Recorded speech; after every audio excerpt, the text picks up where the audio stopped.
back to the channel. Tactical Logan here.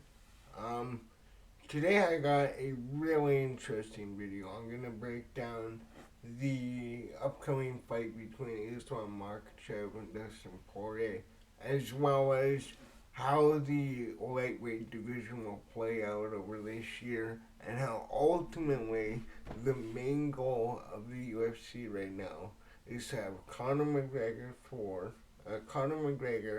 Poirier for the title at the end of the year.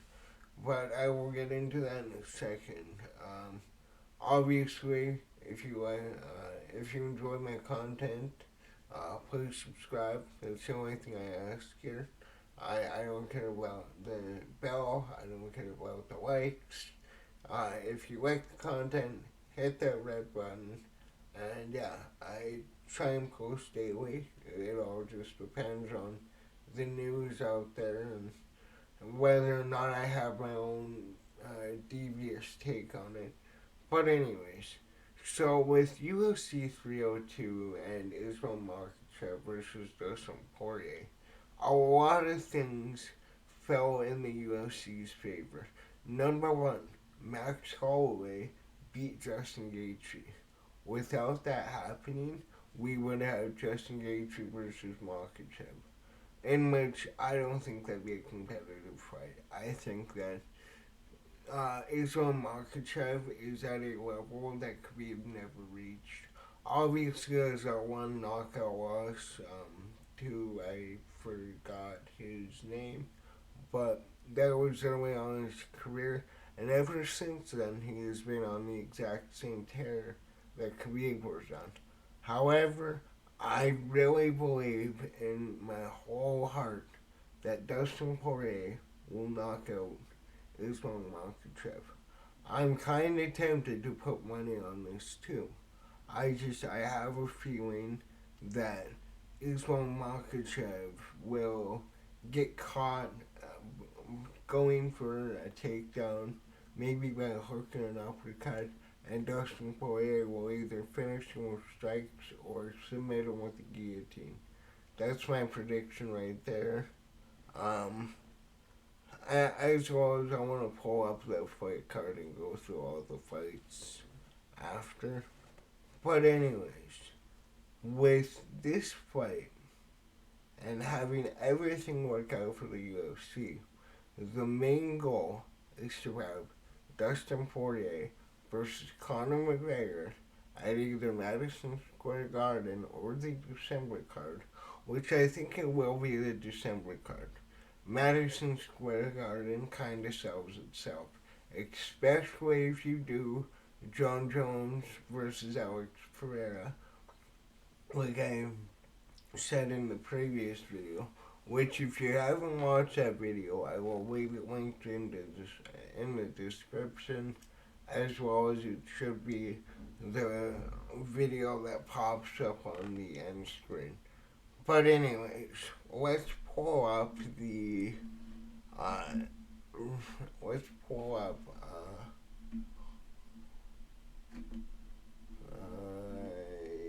yeah, I'll do the article first. Okay. So we go over here, pull this up. So obviously, it's on Makhachev versus Dustin Poirier. It's booked for 302 in June. Islam will defend his belt, blah blah blah. Newark, New Jersey. This is announced at UFC 300. Makhachev obviously is coming off of his two wins against Alexander Volkanovski, which in the last one, he knocked out Alex and kind of started the downfall to Alex's career. But I believe Alex versus Max Holloway will be next for the BMF title. It just makes sense. Okay. And then, yeah, obviously he submitted Charles. So, yeah, the lightweight division absolutely has had a huge shift. Justin Gaethje losing by knockout, in which he's getting dominated in that fight. Arman Sarukian beat Charles Oliveira in that decision, which was a phenomenal fight. I just watched that one last night. Um, but anyways, oh my God, that's another thing. I'm just gonna make sure, okay, there's nothing left here. Let's go over to the rankings, alright? So, the number one contender right now is Arman Sarukian. We know this. He will end up getting the title shot after what I'm about to tell you. Charles Oliveira coming off a loss to Arman, lost to Islam. Justin Gaethje just is knocked out by Max Holloway. He needs to win to get back to title contention. Maybe Darius, that'd be a good fight. Dustin Poirier, obviously, title shot. Gamrot, number 5. One more win, I think he's up there. Chandler, fighting Connor. Beneil, I don't really know what's going on with him. Like I said, I kind of think he should fight Gaethje next. Max Holloway, I will get into him in a while, and then you have, these people. So, I truly think that Dustin Poirier will win this fight by either a guillotine or second round knockout. That is my prediction. I feel like everything right now is lining up for him to succeed, and I think that he knows that this is his last shot at the title. Not his last big money fight. Again, the Conor fight is still there, but we'll get to that in a second. He can go to welterweight. I don't know. I don't think he'll go down to featherweight. He's way too old for that one. But there are still a lot of good fights for him. But he's only gonna do like 3 or 4. I think that he is absolutely at the tail end of his career. Anyways, so with Dustin Poirier beating Makhachev and Conor McGregor beating Michael Chandler, which hopefully, for the sake of Conor McGregor, even though before I say this, I'm a diehard Michael Chandler fan. He is awesome. In and out of the cage, the dude is a performer. He has an incredible fight game, and just all around a good guy. Love him, love his family, hope the best for him. And I really believe that on top of the big winning fights he's had so far, he's about to make a shit ton of money from Conor.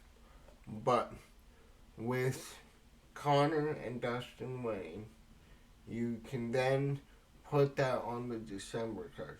The reason why I say the December card is that Madison Square Garden will sell itself, especially if you do John Jones versus Alex Pereira. That is the biggest fight you can make.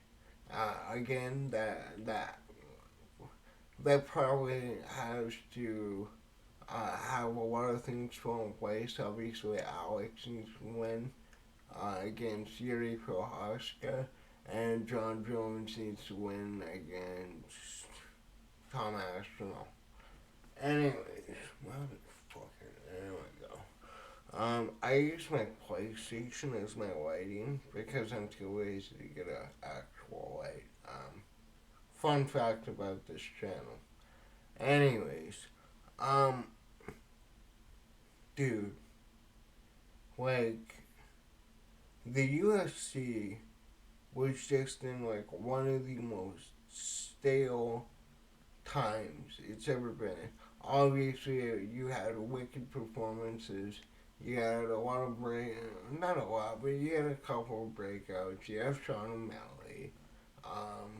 Obviously, Alex Pereira has grown into one of the biggest stars in the sport we have ever seen. he already was with his extensive kickboxing career, the fights with Izzy, the way he beat Izzy and came back in that first fight.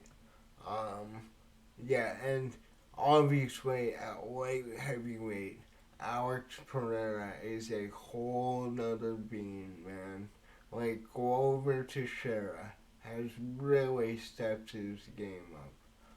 Obviously, he gave him his black belt, which I don't really know if he deserved it or not, but I think that Alex Pereira, being a Brazilian guy, even he understands grappling. Like, obviously his clinch game is brutal, his striking is brutal, but if you watch the Jan Blachowicz fight, you see that this guy can stand toe to toe on the ground with the best in the division. Um, I kind of think that light heavyweight has grown more into a striking division than the wrestling fest it was before. Obviously, there's Rumble Johnson, who had great knockout power. John Jones, DC, even Gustafsson to an extent had an unreal ground game. But now that you have a world class striker, you like it's much easier to promote to a casual a knockout than a submission.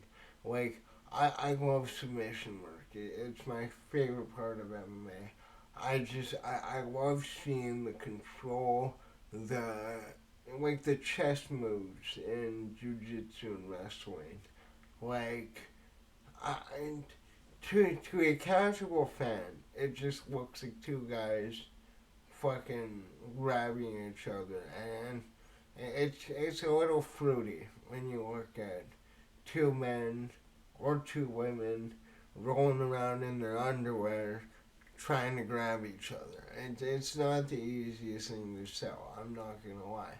However, once you understand the transitions, you understand full mount, bottom mount, top mount, half guard, all that all that stuff, it becomes so satisfying. It's really one of the best parts of MMA. And then obviously you have ground strikes. Tony Ferguson, man, like the ground and pound elbows he did from bottom guard. Oh my god. Anyways, where was I going with that? Are you kidding me? Stupid one. Anyways, I completely forgot where I was. Oh, Conor McGregor, Dustin Poirier. Yeah. So, I think that the fourth fight will be a lot more competitive. Obviously, especially if they do it. I don't think they'll do it at welterweight. There's no way they don't do it for the title if Dustin Poirier wins. If he loses, I can see them going to 170 and I don't know, maybe making another gimmick belt. I'm not a really big fan of it. Maybe like the $1 million belt or something like that. Rip off the WWE. But seriously, dude, I think that the UFC is cooking in 2024. We have so many great fights to look forward to. So many rematches, press conferences. You know, like I'm a diehard John Jones fan, and it's really frustrated me that we really haven't got to see him fight for real over what has it been the last 3 to 4 years. We really haven't seen anything from John Jones apart from him absolutely running through Silicon like it was nothing. Dude, that fight, dude. I was scared for Jones. I really thought that Jones was going to get rocked in that fight and possibly knocked down. But he ran across the cage, took him down, choked him out, walked out as the greatest of all time. I don't think anybody will ever touch John Jones. You can say what you want about the positive drug test, all the controversy, the arrests, the assaults, the drug use.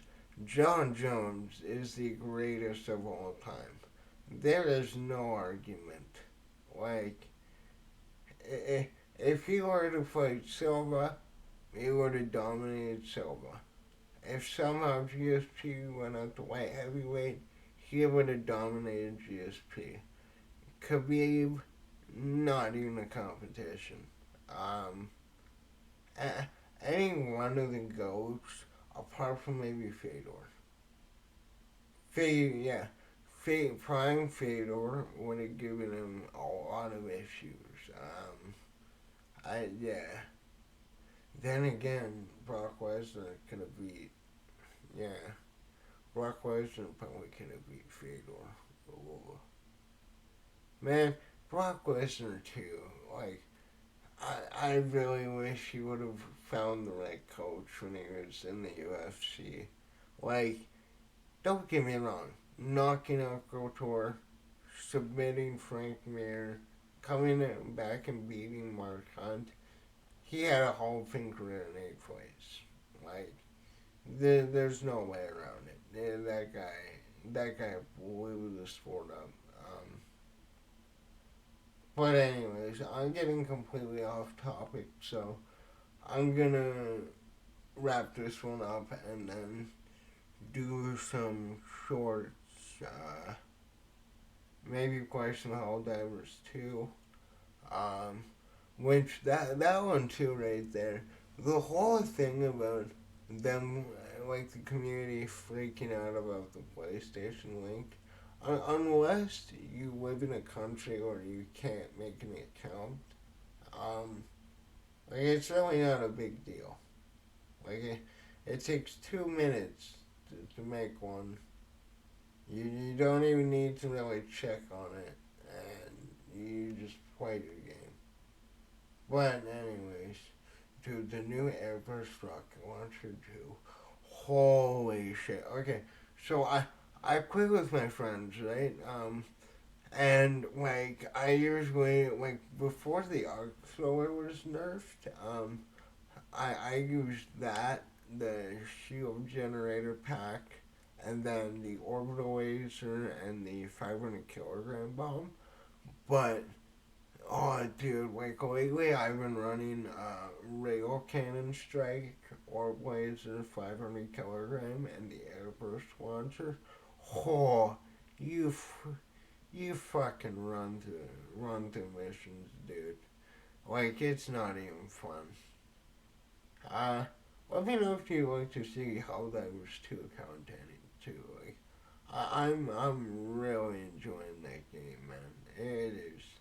It is incredible. Hats off to Arrowhead. But anyways, I'm gonna wrap this one up. Thank you for watching. Like I said at the start of the video, like, comment, subscribe, share. Let me know in the comments down below. What do you think about Islam Makhachev versus Dustin Poirier? And what do you think about the potential matchups following this fight? And other than that, it's been tactical. Peace.